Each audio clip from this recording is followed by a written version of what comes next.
Yo, what's going on, guys? So a couple days ago I saw the film The Fate of the Furious, also known as just, The Fast and the Furious 8 in the UK. I was actually lucky enough to see this film in 4DX. If you don't know what 4DX is, it's basically, when you're seated in these chairs, actually proper move around along with the film. And when someone gets hit, you actually feel it at the back of your seat, and there's like water and wind and everything, and smoke. Like, it was nuts. It's basically like watching a 4D film, but without the glasses and that. And the seats went mad on a film like Fast and Furious still. So yeah, about the film itself, it's a good installment to the Fast and Furious franchise. How they managed to get to 8 films and still be good, I do not know, but their momentum just keeps going. Fate of the Furious is directed by F.Gary, who also did Straight Outta Compton, which was also a brilliant film. But yeah, anyway, the film is about Don, who apparently has gone rogue on his team to join the main villain of the film, Cypher. And she has something to use against Don, so that he's basically forced to work with her. Yeah, you do find out what that is in the film. Firstly, can I just say that this film is very over the top, and to fully appreciate this film, you basically have to throw physics out the window, because nothing in this film makes any sense.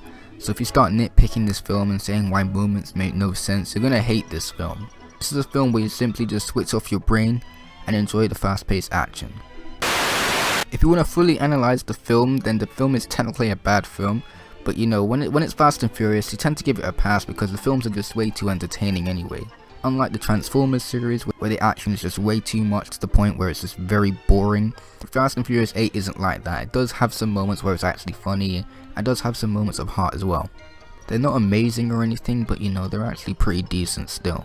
Like the character Roman, who is basically the comic relief of the film, and some of his lines were funny, but sometimes they try too hard to make you laugh with this guy, to the point where everything that comes out his mouth just tries to be funny. The main villain of the film was really good. She was very sinister and cruel, and you just wanted her to fail.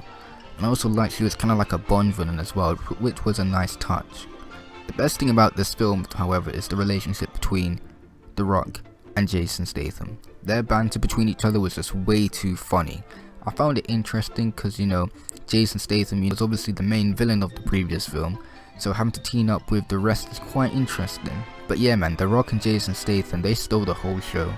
Oh yeah, and if you're wondering whether the absence of Paul Walker will hinder the film, don't worry, because they do mention him in the film, and they're still moving on without him.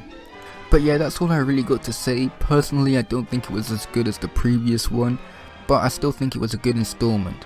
If you enjoyed this review, make sure to like and subscribe. Have a good day and peace.